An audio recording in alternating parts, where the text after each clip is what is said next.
السلام علیکم ناظرین، میں فاضل حسین پرویز، آپ دیکھ رہے ہیں گواہ نیوز۔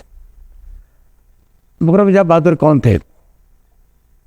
حیدرآباد کے آخری آصف جاہی تاجدار نواب میر عثمان علی خان کے جانشین،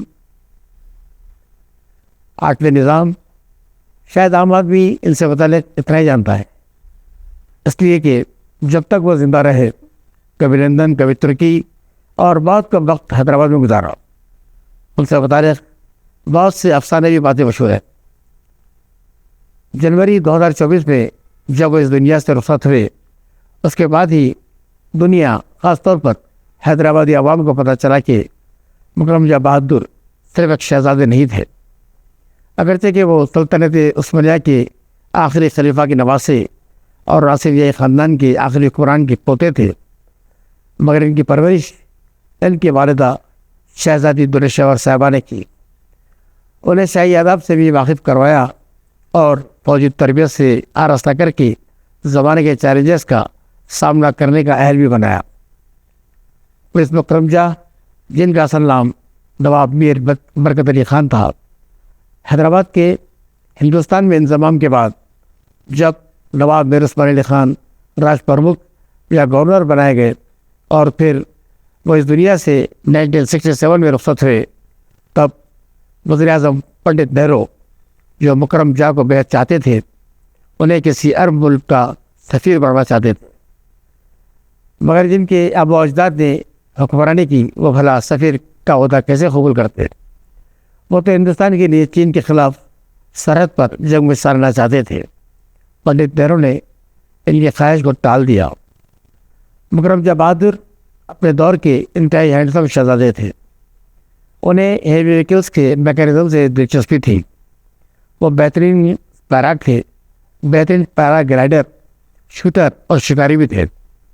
ان کی زندگی کے مختلف گوشوں پر روشنی ڈالنے کی غرض سے چوب محلہ پیلیس میں چند ماہ پہلے ایک نمائش کا اہتمام کیا گیا تھا، جس میں 250 سے زائد نادر و نایاب تصاویر کی نمائش کی گئی تھی۔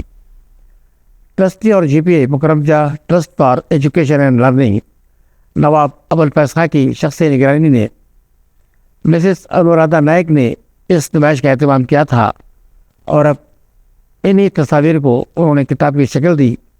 دا life and time of 8 Nizam مکرم جاں بہادر کی رسم اجرا چوب محلہ پیلیس کی افضل محل میں، جو کبھی 5ویں نظام افضل الدولہ کی رہائش گاہ تھی۔ اس کتاب کی رسم اجرا 22 جنوری کو 9ویں نظام رئیس عظمت جاں بہادر نے انجام دی اور اس پر خوشی کا اظہار بھی کیا۔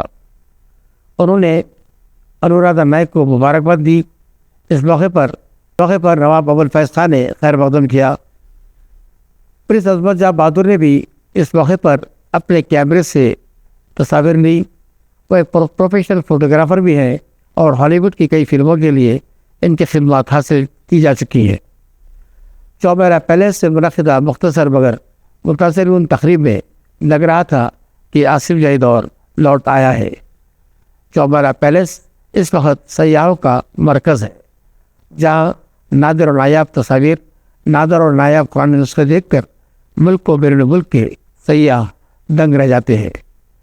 شاندار ماضی سے آج کی جنریشن کو واقف کروانے کے لیے نواب ابوالفیض خان نے بیڑا اٹھایا ہے۔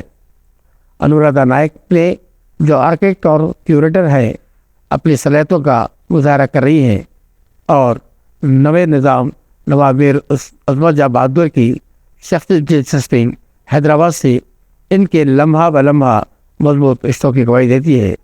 یہ کتاب ایک دستاویز ہے جس سے یقینی طور پر نہ صرف نئی نسل بلکہ وہ لوگ جو حیدرآباد کے آخری نظام کے جانشین سے زیادہ واقف نہیں تھے، وہ ان کی زندگی سے واقف ہو سکیں گے۔